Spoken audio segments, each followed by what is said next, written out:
የፔሊን ቤተሰቦች በጣም ተጨንቋል። እንግዲህ ሲናንም ወደ እነ ፔሊን ቤት በሄደበት ሰዓት እንግዲህ ልጅቷ እንደታገተች ይደርሱበታል። ፖሊስ ጣቢያ ሄደው ነበረ። ፔሊንም እና አካባቢው እንደሌለች ከተናገሩ በኋላ በዚህ መሀል እንግዲህ አቶ ሪዛ ብዙ ሰው ስላስፈራራው ይሄ ነገር ይሆናል በማለት ያስፈራራው ሰው የቤት ለመሄድ ነበረ የተነሳው።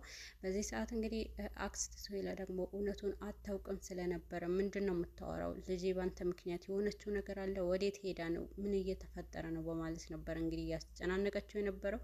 ነገር ግን በዚህ ሰዓት ምንም ነገር የማታውቂው ብዙ ነገሮች አሉ በማለት ነበረ እንግዲህ ከማፊያ ቡድን ጋር ጸብ ውስጥ እንዳለው እውነቱ ትደርስበታለች። በዚህ ሰዓት በጣም ተደናግጠው ነበር እና አጎት ሪዛ አሁን ሄጄ እሱ እንደዚህ ካደረገው የዋጋው ሰጠዋለሁ በማለት ፖሊስ ጣቢያም እንግዲህ 24 ሰዓት ስላልሞላ ምንም ነገር መልስ አንሰጥም ብለውት ነበር ነው።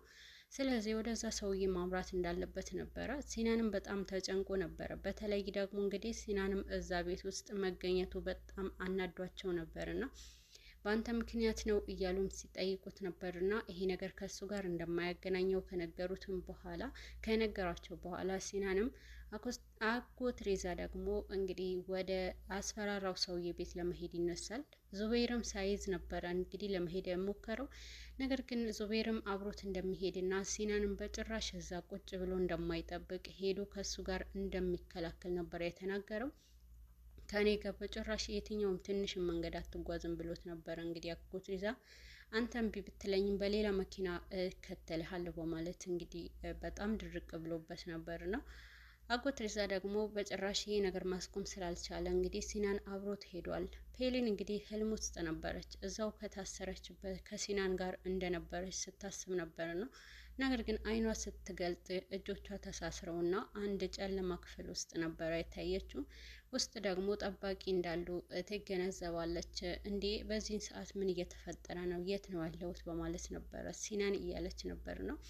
እና በዚህ ጊዜ እንግዲህ ውጭ ላይ ማን ነው ያለው እያለች ነበርና ሲናን ናድረስልኝ፣ ይሄኔ እኮ ይህንን ነገር ጥሩ ሁኔታ እንዳስበው ያደርገኝ ነበረ በማለት ሲናን ታስባለች። እንግዲህ አንድ ጊዜ ሊፍት ላይ እንደተዘጋባቸው እዛ ውስጥ ሆኖ በጣም ጥሩ ሁኔታ ላይ እንዳለሽ አስቢ ያላትንም ታስታውሳለች። እንግዲህ ያሳለፉትንም በጣም ጥሩ የሆኑ ጊዜያቶችን እንድታሳልፍ አድርጓት ነበርና በዚህ ሰዓት እንግዲህ ፔሊንም በጣም ጥሩ ከሲናን የፍቅር ጊዜያቶች እያስታወሰች በጣም ደስ የሚሉ ህልሞች እያየች ነበረ ጊዜው እያሳለፈችው ነበረው። በመሀልም እንግዲህ የልጆቹ የሁለት ሰው ድምጽ ስትሰማ ሁለቱም ሰዎች በቃ ሰው አለ በማለት ነበር ነው እንግዲህ እነዛም ሰዎችም ለማነጋገር እየሞከረች ነበረ። ግን እነሱ ለራሳቸው ወሬ ውስጥ ገብተው ነበርና ሁለቱም በመሀል እንግዲህ እየተጨቃጨቁ ነበርና አንደኛው ከአንደኛው ጋር እቺ ልጅ ግን በጣም የምታሳዝን ልጅ ናት እያለ ነበረ። ነገር ግን አንደኛው ሰውዬ ደግሞ ይህንን ነገር ግዴታችን ነው በማለት ነበረ ሁለቱም መሀል ለብር ብለው እንዳደረጉት ፔሊን ትደርስበታለች። ስለዚህ ለብር ብለው ከሆነ ያደረጉት ይሰሙኛልና እኔ ብር ሰጣቸዋለሁ፣ የሚፈልጉት ነገር ሰጥቻቸው ከዚህ ያስወጡኛል የሚለው ሀሳብ ትይዛለች። ሁሉንም ነገር አንድ በአንድ ከሰማች በኋላ በሩን ታንኳኳለች።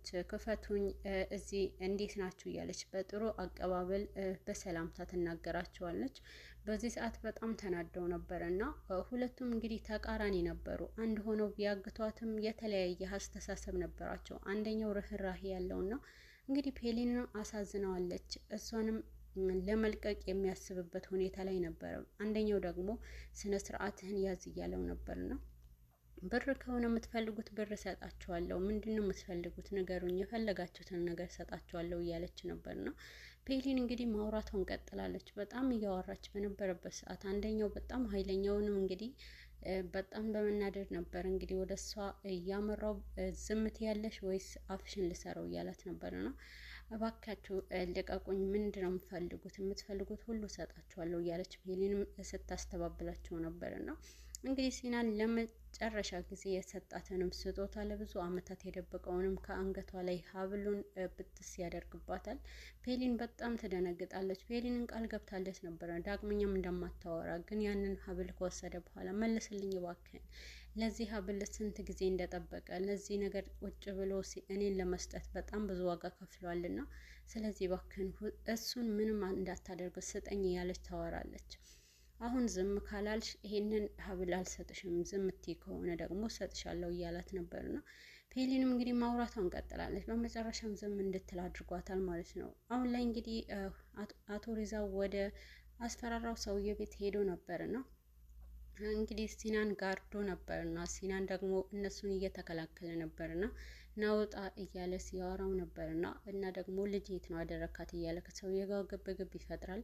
በዚህ ሰዓት ምን እያልክ ነው? ልጄን አግተህብኛል እያለ በሚያወራው ሰዓት ስህተት ነው፣ እኔ በጭራሽ ያንተ ልጅ አልነካም እና ደግሞ እንደዚህ አይነት ጨዋታ ላይ አልገባም እያለው ነበርና እና አላምንህም ብሎት ነበርና እንግዲህ አጎት ሪዛ ወደ ውስጥ እንዲገባና ተጋብዟል። ውስጥ ገብቶ እንግዲህ ሁሉንም ነገር ካየ በኋላ አቶ ሪዛ እዛ ቤት ውስጥ እንደሌለች ያስተናግዳል። እዛ ቤት ውስጥ ፔሊንም እንደሌለች ያስተውላል ማለት ነው። በመጨረሻም እዛው ትተው ወደ ፖሊስ ጣባ ድጋሚ ይሄዳሉ። ፖሊስ ጣባ ሁሉንም ነገር ከተናገሩ በኋላ ይህንን ነገር ማን ሊያደርግ ይችላል በማለት ነበረ። እዛ ቦታ ላይ ማንም ሰው የለም፣ እዛ እሱ ይሆናል ብዬ አስቤ ነበረ፣ እዛ ቤት ግን የለችም በማለት ነበረ። እንግዲህ ሰውየውም ምሎለት በልጆቹ ምሎ ያንተን ልጅ በጭራሽን ያልወሰድኩም እና ደግሞ ላግዝህ ከፈለግ ሰዎቼ ከዙበይር ጋር ሆነው ይረዷቸዋል በማለት ነበር እንግዲህ ቃል ገባለት። እሱ ደግሞ ዙበይርም በጣም ተናዶ ስለነበር በጭራሽ እኔ ማንም እንዲያግዘኝ አልፈልግም ብሏል።